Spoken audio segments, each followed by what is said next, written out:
म्हणजे एखादा असं इच्छुक असतो घरातलं 4-5 भावंडापैकी की मला वेगळं, माझी चूल मला मांडायची, तर दोघं तिघं समजा तयार असेल, एक अर्धा भावंड जर तयार नसेल, तर याला नक्की कशा प्रकारे सॉल्व्ह केलं जाऊ शकतं? काय कायदेशीर प्रक्रिया? बऱ्याच वेळा असं होतं. आता बऱ्याच वेळा असं होतं म्हणजे 4 भाऊ आहेत, 2 बहिणी आहेत, बरोबर आहे. आता त्यातले 4 भाऊपैकी 3 भाऊ मान्य करतात की बाबा बहिणीला हक्क देऊन टाकावा. एक भाऊ म्हणतो कशाला त्याला द्यायचं, त्याला आपण तुम्ही म्हटलं की लग्नात आपण भरपूर खर्च केला आहे. म्हणजे एक भाऊ म्हणतो की नाही, मी काय माझ्या हक्कातनं त्या बहिणीला देणार नाही प्रॉपर्टी. आता काय करायचं नेमकं, असे बरेच बरेच असे प्रसंग घडतात आणि माझ्याकडे सल्ल्यासाठी लोक येतात.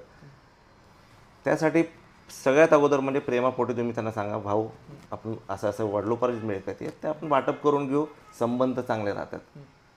हा पहिला भाग, हा पहिला टप्पा मी कधी पण मीडिएशनचा म्हणजे आपण म्हणतो की प्रेमापोटी झालेलं सगळं कुटुंबात सगळं चांगलं. परंतु दुसरा टप्पा म्हणजे तुम्ही वकिलांकडे गेला, वकिलांच्या मार्फत कायदेशीर नोटीस पाठवली, कायदेशीर नोटीस प्राप्त झाल्यानंतर त्यांनी आपण त्याला सांगितलं बाबा 15 दिवसात महिन्याभरात नोटीसप्रमाणे मला वाटप करून दे. जनरली जे करून देत नाहीत परत. मग वाटपसाठी नोटीस पाठवून वाटप मिळालं नाही, मग तुम्ही कोर्टाचा मार्ग अवलंबा. कोर्टात जावा, कोर्टात पूर्ण पुरावा द्या, ते वडिलोपार्जित मिळकती आहेत, काय मिळकती आहेत, कशा मिळकती आहेत, मग त्याचा हुकूम घ्या. आणि हुकूम घेतल्यानंतर कोर्टातनं तरी संपत नाही. हुकूम कोर्टातनं कागदी असतो, त्याला एक्झिक्यूट करावं लागतं. म्हणजे आता वाटपात जनरली काय होतं, ते कलेक्टरकडं पाठवलं जातं किंवा तहसीलदारांपुढं पाठवलं जातं आणि मग तो वाटप तक्ता होतो तयार आणि त्या हिशोबाने त्याला सरसनिरसप्रमाणे वाटप करून मिळतं.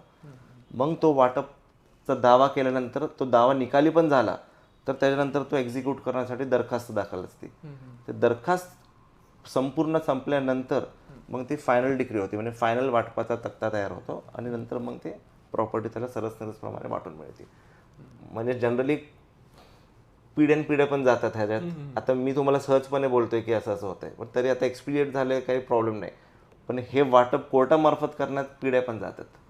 संपूर्ण व्हिडिओ पाहण्यासाठी आमच्या यूट्यूब चॅनलला भेट द्या.